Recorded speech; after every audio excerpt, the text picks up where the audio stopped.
Hi everybody, this is Frey. Going over a little bit, this is my first video. What I'm going to be doing is I'm going to do two segments on personal hobbies of mine. First one today is going to be on football, American football for anybody that might be international watching this video. And the second one is going to be video games.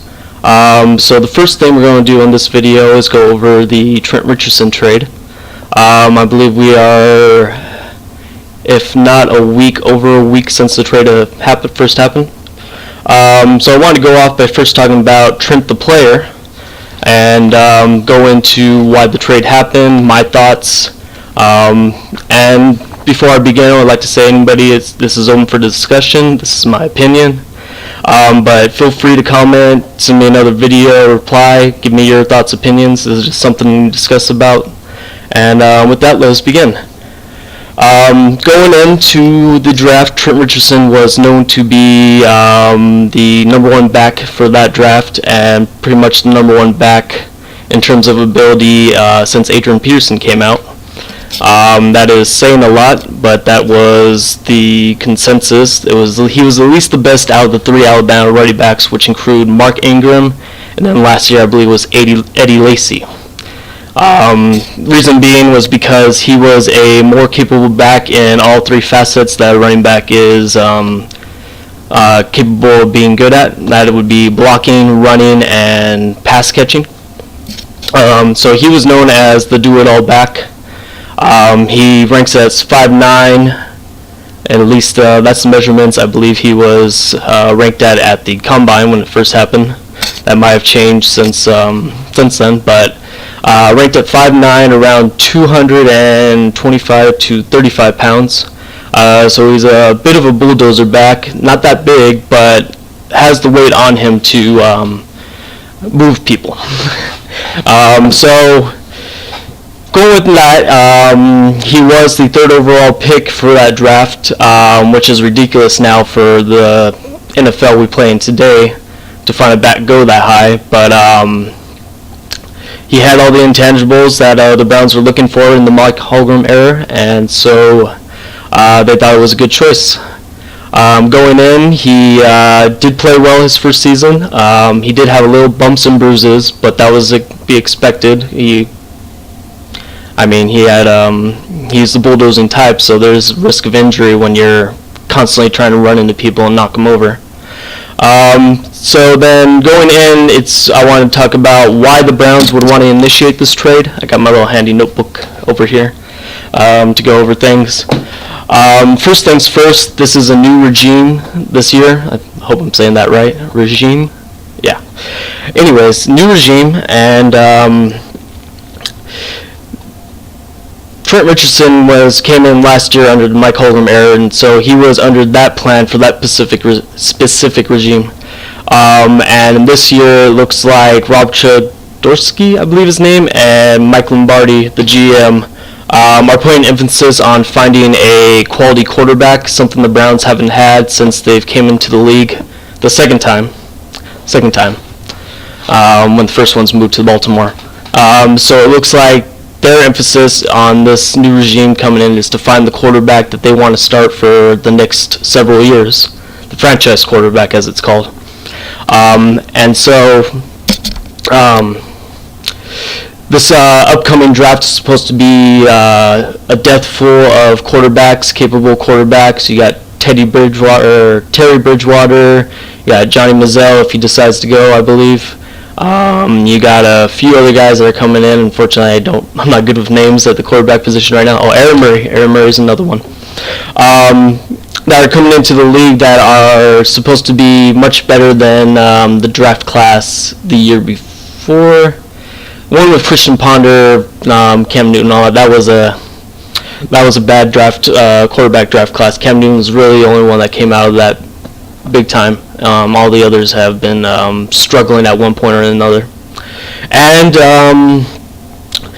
also the reason is they're putting emphasis on finding the quarterback, as I just mentioned, which means that a star running back with potential such as a Trent Richardson that can cost a lot of money to keep around since he's the do-it-all back, or at least is capable of the do-it-all back, is going to cost them in the long run if they decide to hold on to him and then find a quality quarterback that would also demand such money if he grew into his own as well. What I'm trying to say here is that the Browns aren't putting emphasis on the running back position in their offense. They can find a quality back later. That's been proven throughout the league that there are quality running backs that can be found in the mid to late rounds. You don't always have to go for the home run hit in the first round or even second round in the draft to get a noteworthy running back. Then going on, they are, well, here's some stats I pulled up real quick. Right now, as in 4 games, the Browns are ranked 14th in passing yards, and are ranked 27th in rush, to show just how much emphasis is on the aerial assault that they have going on there. To which I give credit to the coaching staff and the quarterback Brian Hoyer, of all people. He's an old understudy of Tom Brady, if anybody remembers that, and it looks like he's at least learned a few things, or at least has the ability to be a quality, mediocre quarterback starter, even though he hasn't played one. He's been the best quarterback looking in the AFC North right now. But with that said, that was why the Browns would want to do this trade. Let's go into why the Colts were the ones that wanted to pick it up. Going into it, the Colts do need a quality back at running back because I think his name is Vic Ballard. Their starting running back has been injured, and Ahmad Bradshaw, for most people that know him from the Giants, has trouble staying healthy if he gets too many carries or is carrying the load. Which is no offense to the man, but he has had injury issues of late. But he has been a quality back for the Giants. It's just they didn't decide to go another route. Hasn't been working for them so far. They knew the offensive potential of Trent Richardson in the backfield, along with Andrew Luck. The potential there is immense. You have a 1-2 punch. You got the aerial assault led by Andrew Luck, which he is looking as good, if not better, as advertised as the first-round pick coming out. Quick note on him, he was the best quarterback prospect to come in since Peyton Manning, and go figure that he also went to the Colts. The irony there. And then he went there. He blew it up last year as a rookie. And then he is going to have Trent Richardson in the backfield now, which depends on, for defenses taking on the Colts right now, it's pick your poison. You have Andrew Luck that can throw it over the top, and then you have Trent Richardson, if he is as good as he was last year, if not better, and getting used to the scheme, of course.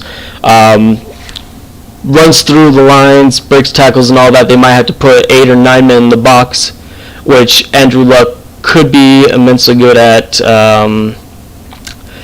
taking the aerial assault against them when there's 8 in the box and receivers wide open, especially with Reggie Wayne. As long as Reggie Wayne is on the field, Andrew Luck will find a way to get to him, especially 8-9 man boxes. Unlike my Vikings, they can't find a quarterback that seems to find a way to pass in an 8-9 man box set to stop Adrian Peterson. Matt Kessler showed decent. We won against the Steelers last week, so woohoo. But back to him task. Trent Richardson also adds balance to this offense. One of the best ways to protect the quarterback, which Andrew Luck is their best asset on the team right now, they want to protect him as much as possible, is to have a running game, and Trent Richardson does offer that. So that is why the Colts would want to do that. And then, good for them. Let me read. Sorry, I'm trying to pick up on my notes here. But yeah. Okay, so just to summarize, Browns need a new quarterback. They want the one franchise quarterback that they haven't had since the new Browns have moved to Cleveland. And then Colts wanted to add a offensive complement to Andrew Luck, providing a run attack that will also protect Luck, because when he's handing the ball off, he's not getting sacked and he's not getting tossed around back there, because the Indianapolis offensive line while is decent, can have lack of concentration, for lack of a better word, that causes Andrew Luck to be shoved on his back. So overall value of this trade, I think Indianapolis Colts won out overall in this trade because Trent Richardson was a third overall pick in the draft, running back valued at that.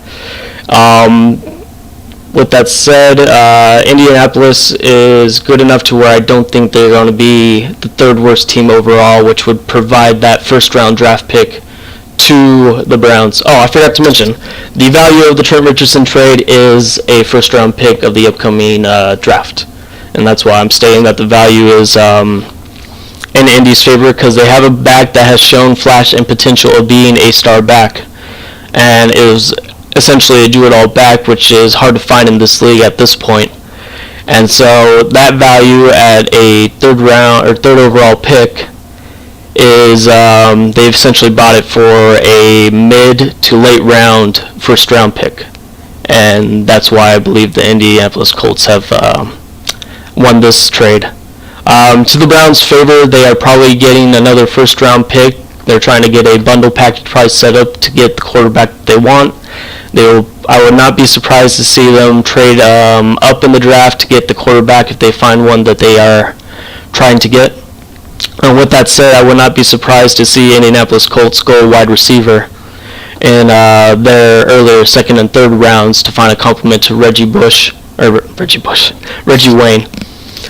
With that said, I believe that is it on the Trent Richardson trade. I'm going to be doing a gaming video soon. I'm going to be trying to review and go over 2 video games that I've played back in the PS1 era that I really enjoyed. Those games are going to be Legend of Legaia and Xenogears. So as always, guys, this is Frey here. Feel free to comment, give me your ideas, thoughts, and opinions. And as always, have a wonderful day.